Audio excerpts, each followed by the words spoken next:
नमस्कार, मैं जितेंद्र चतुर्वेदी। सबसे पहले तो आप सभी से आग्रह रहेगा कि अगर मतांतर से नहीं जुड़े हैं तो जुड़िए, वीडियो को लाइक कीजिए और साझा करना मत भूलिए। घोटालों में फंसी अरविंद केजरीवाल सरकार की सांस एंटी करप्शन ब्यूरो ने अटका दी है, क्योंकि उसने जो खुलासा किया है उस खुलासे के बाद तो पार्टी, सरकार और केजरीवाल सबके हाथ पांव फूल गए। तो वो खुलासा क्या है, इस पर हम लोग बात करेंगे। साथ ही चर्चा इस पर भी करेंगे कि ये जो दिल्ली में आम आदमी पार्टी अभियान चला रही है, उस अभियान के क्या मायने हैं, और यहीं से बातचीत का सिलसिला हम लोग शुरू भी करते हैं।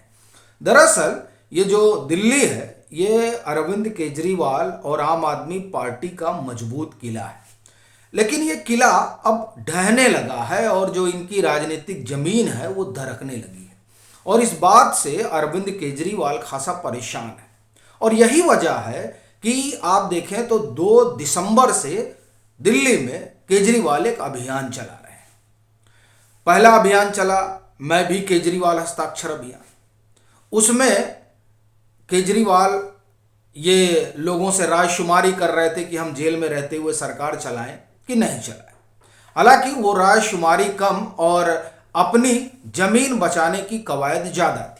अब ये इसलिए कह रहा हूं क्योंकि अगर आप पीछे का इतिहास आम आदमी पार्टी का देखें तो आप पाएंगे कि ऐसा कोई मौका नहीं चूकता था जब आम आदमी पार्टी को घेरा जाए और आम आदमी पार्टी धरना देने न निकल पड़े, आंदोलन करने न निकल पड़े। लेकिन अगर आप इधर कुछ सालों पर गौर करें तो आप पाएंगे कि आम आदमी पार्टी के नाम पर मक्खी भी बाहर नहीं निकल रही है। और ये बात अरविंद केजरीवाल को खाए जा रही है कि हम तो ईमानदारी के पुरोधा हुआ करते थे। अच्छा, थे क्या? वो तो अभी मानते हैं कि ईमानदारी के, जो आप कहें कि ईमानदारी का एक तरह से कहें कि वो खुद को मानते हैं कि हमारे अंदर से ही फूटती है। तो ऐसी स्थिति में जब उन्हीं के अंदर से ईमानदारी फूट रही है, बावजूद इसके कि भ्रष्टाचार के आरोप में सरकार घिरी हुई है, लेकिन फिर भी वो स्वघोषित ईमानदार तो है ही है, तो अब वो परेशान है कि लोग बाहर क्यों नहीं निकल रहे हैं। अच्छा, जिस दौर में अरविंद केजरीवाल और आम आदमी पार्टी के लिए बाहर निकलते थे वो दौर अलग था। तब आम आदमी पार्टी ये मानी जाती थी कि ये एक अलग तरह की राजनीति करने आई है। लेकिन पिछले कुछ सालों में जिस तरह से इनका चाल चरित्र और चेहरा निकल कर अब आया है, उससे लोग समझ गए कि नहीं, वो अलग कुछ नहीं है, ये तो जो पुराने दो हैं उनसे भी ज़्यादा घाघ हैं। तो ऐसी स्थिति में लोगों का मन हो गया खट्टा।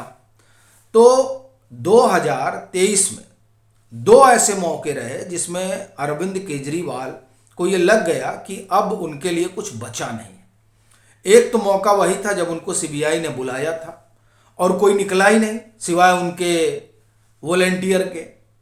और दूसरा मौका तब रहा जब दिल्ली अध्यादेश जब आया था, तो उसको लेकर उन्होंने रामलीला मैदान में बैठक बुलाई थी, आप कहें कि सभा बुलाई थी।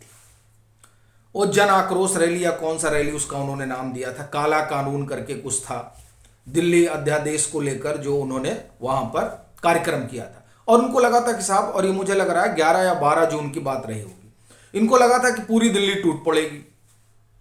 लेकिन हुआ क्या कि दिल्ली तो नहीं टूटी। हाँ, इनके कार्यकर्ता जरूर पहुंच गए, और वो भी कोई 10-15 हजार 20 हजार बताए जाते, और इनका था कि 1 लाख लोग आएंगे, क्योंकि रामलीला मैदान को उसी नज़र से वो देखते थे और देखते हैं कि हम तो जाएंगे तो लाख लोग टूट पड़ेंगे। लेकिन वो एक अलग समय था, अब तो लोग जान ही चुके थे, सो इसलिए कोई वहां तक पहुंचा नहीं। इन 2 चीज़ों ने, या मैं कहूं कि इन 2 घटनाओं ने अरविंद केजरीवाल को इस बात का तो संकेत दे ही दिया कि भले ही 2015 में, 2020 में दिल्ली इन्होंने प्रचंड बहुमत दिया हो, एमसीडी के चुनाव से भी ये संकेत उनको मिल गया था कि जमीन दरकने लगी है, तो इसलिए वो एक्शन मोड में आ गए।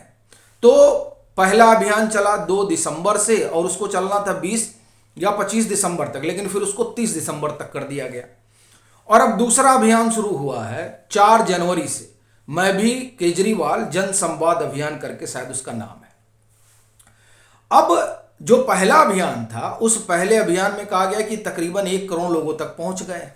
हालांकि हमारी जो भी बातचीत हुई है अभी तक, जब हम आपके साथ ये कार्यक्रम कर रहे हैं, तब तक पहले ही कार्यक्रम का जो ये दावा कर रहे थे उसमें बहुतेरे ऐसे मिले हैं जिन्होंने ये बताया कि हमारे यहाँ तक, और ये डोर टू डोर अभियान था, लेकिन फिर भी उनका कहना है कि उनके घर तक आम आदमी पार्टी के लोग तो नहीं दिखाई दिए कि हाँ आए हो।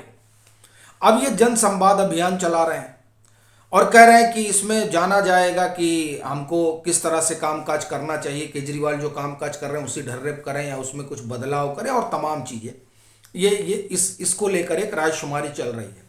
तो ये दोनों ही अभियान ये इस बात के का संकेत दे रहे हैं कि दरअसल 2024 का लोकसभा चुनाव सामने है। अरविंद केजरीवाल दो तरीके से देख रहे हैं, एक तो ये कि जो ढह रहा है किला उसको कुछ बचाया जाए, और दूसरा इंडी गठबंधन में थोड़ा बार्गेनिंग की जाए, और तीसरा आम आदमी पार्टी खड़ी हुई थी भ्रष्टाचार के विरोध में, लेकिन अब ये उसका जो दामन है वो दागदार हो चुका है, कालिख पुत चुकी है जो लोग ईमानदारी का दावा करते थे। चूंकि इनके बड़े बड़े नेता जो हैं वो जेल में हैं, अरविंद केजरीवाल का नंबर कभी भी लग सकता है, अभी वो ईडी के संबंध से भाग रहे हैं, उसका जवाब नहीं दे रहे हैं।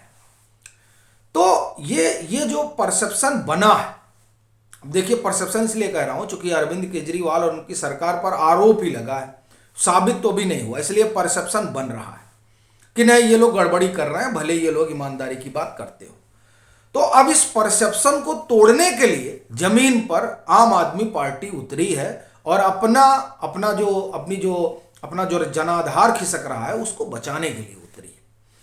लेकिन ये तमाम कवायद जो चल रही है, इसी बीच एंटी करप्शन ब्यूरो की रिपोर्ट आती है, और वो रिपोर्ट दरअसल उसी दवा घोटाले से जुड़ी हुई है जिसकी जांच की अनुशंसा सीबीआई से की गई है और गृह मंत्रालय ने भी उसको हरी झंडी दे दी है।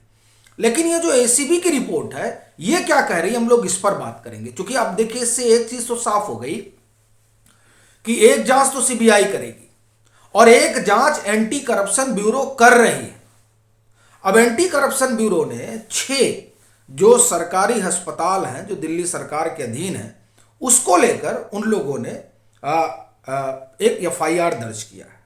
अब देखिए क्या कहा जा रहा है। In October last year anti corruption bureau and health department officials had received several complaint about poor quality surgical items being used at some hospitals. Anti corruption bureau chief Madhur Verma confirmed, ये टाइम्स ऑफ इंडिया की report है, to Times of India that a case had been registered.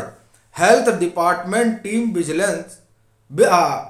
visited the 6 hospital and collected samples of various surgical and ICU items.